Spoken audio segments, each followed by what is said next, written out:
Selamun Aleyküm. Welcome to our English speaking program, Mr. Murat Köse. Tell me about yourself briefly, please. Well, my name is Murat, and I have been living in the US about 30 plus years. And I graduated from Istanbul Technical University in 1990, and then did chemical engineering. And after that, I just came to USA for master's and PhD program with the Minister of National Education and Scholarship. And then after the school finished, I didn't go back. And currently I live in San Francisco Bay Area. That's what it's called. And in Turkey, it's more name is the Silicon Valley. And I work for a company, and software company, I would just say. And I have I'm married here, and then we have 5 kids, and 2 boys and 3 daughters. In fact, one of my daughters just got married yesterday, and then my son just got married yesterday, and my daughter is getting married in a couple of weeks, inshallah. Okay, I heard you. I want to start by congratulating you on your son's wedding, first of all. Mm-hmm. And in YouTube videos, people speak very clear English. Is this the case in real life too? I mean, people pronunciation is clear, but it's grammar is not in the YouTube. I think you don't probably see the regular people talking much. Okay, so in the people, because YouTube videos is pre-recorded or sometimes just to make plan and those kind of things. But if you go in real life, and I mean, pronunciation as usually, I mean, for native speakers, everyone's pretty much is okay. However, it's different from one person to another place, to people. But grammar is not that great. Usually, if you go to in the street and then you go to some store or mechanic shop or any other place, and away from the universities, you will see it, and then the grammar is very broken, Okay, So I got it. Probably many of you will know more grammar than the average American. Okay, there is a problem for me in Turkey. People says I know about 2,000 words, but I don't speak in English abroad. Why? We talked this a lot about with the friends, why Turkish people cannot speak well, because we started taking English classes since middle school, and we come to the university. Even the university we take, at the end of the university, still we don't speak much. And then we had to go specifically language school to complete the speaking and understanding part. But they focused a lot about the grammar in Turkey. And then number 2, the Turkish people's self-confidence is very low. They're scared of making mistakes. The perfectionist thing is in language. Perfectionist is the biggest enemy, meaning that, I'm not going to make mistakes. If you're not going to make mistakes, then you're not going to learn language. Okay. I have been in this country for 30 years. Our pronunciation is not changing. So because you're a foreigner. However, like say, our grammar is way better than most of the Americans. When we are talking to them, because of their pronunciation better, they will think, you're foreigners. Okay. So rule number 1 is that don't worry about making mistakes. Okay. If you know 2,000 words, even if they bring the words together, it doesn't matter. Typical American or British at that time, if they make fun of you, they will make fun of you in any case. So therefore, the purpose of language is, especially speaking one, is to convey the message. So whatever it takes, you have to convey the message with your words or also sign language. Okay, they use a lot of sign. You use the hands, there's a mouth, those kind of thing, ears. So it's extremely important. I'll give you one advice that I had one teacher when I was at the US first. We have grammar speaking, and she told me, she said, Murat, you have to make your mouth like this. You have to, move around. Turkish people mouth very flat. You are just trying to speak it. You move your mouth, okay? Okay. Just up and down. You try to make different shapes to speak nicely, okay? So if you are speaking very smooth mouth, that means you're not going to speak well, and you won't be able to do it.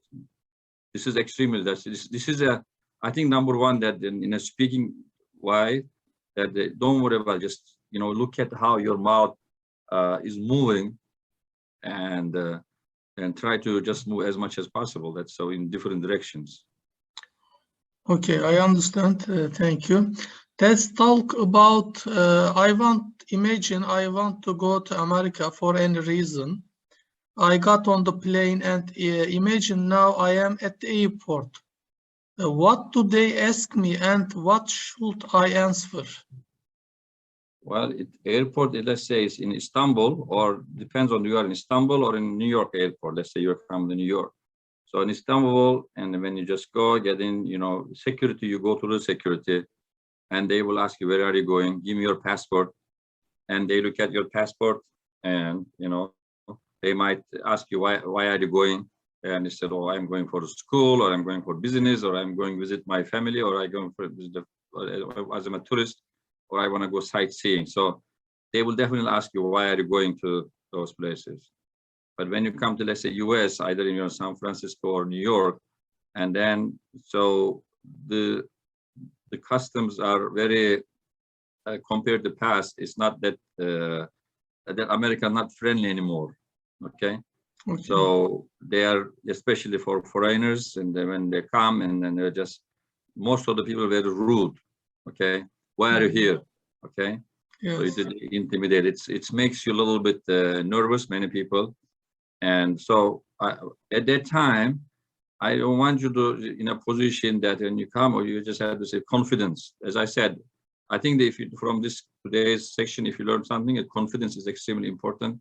When you come, you just get a visa, you're coming for something, so you're just having fun. Just try to be as cool as possible, as confident as possible. So your answers gonna be like as if you're not doing anything wrong.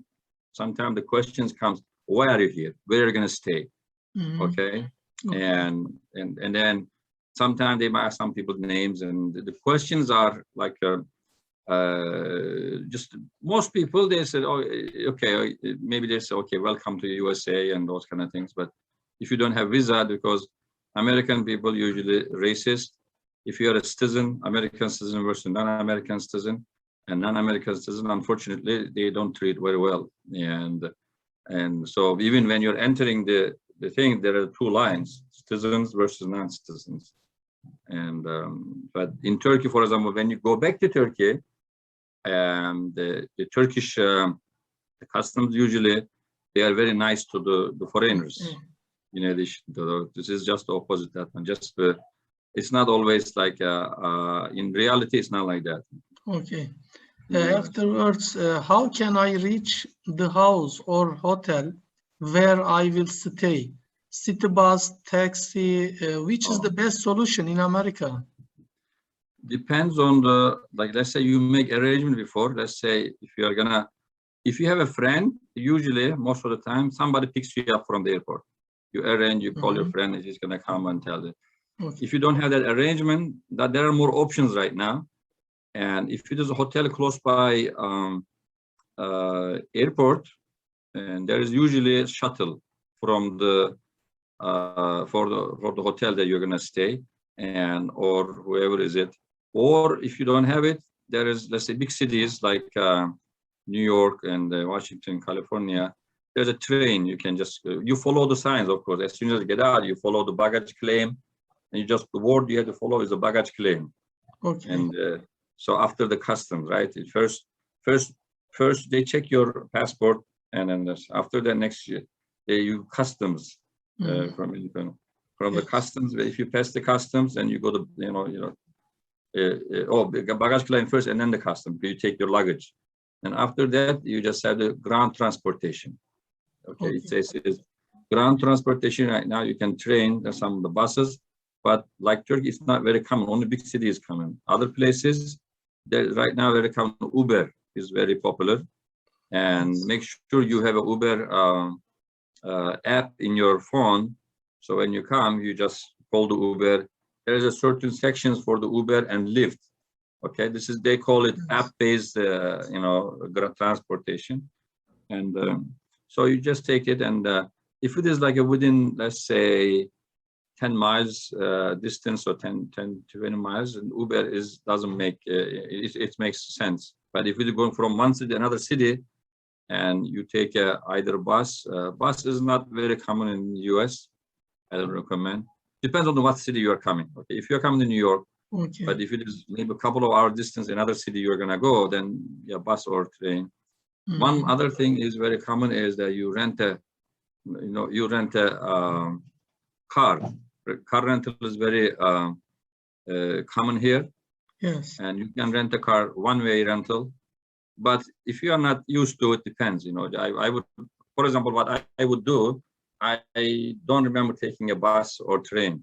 Okay, and except when I first come to US, I did it. But right now, from one place, somebody picks me up usually, and or if I go another city, either sometime I take Uber, and sometime I rent a car. So Yes. to rent a car, it's easier because from there is a rental car section. You can look at the sign. You learn how to read the signs. Just follow the signs, and so that then it will take you to wherever you want to go. Okay. I got it. Thanks. Meanwhile, I was hungry. What should I do? Are there any restaurants like in Turkey?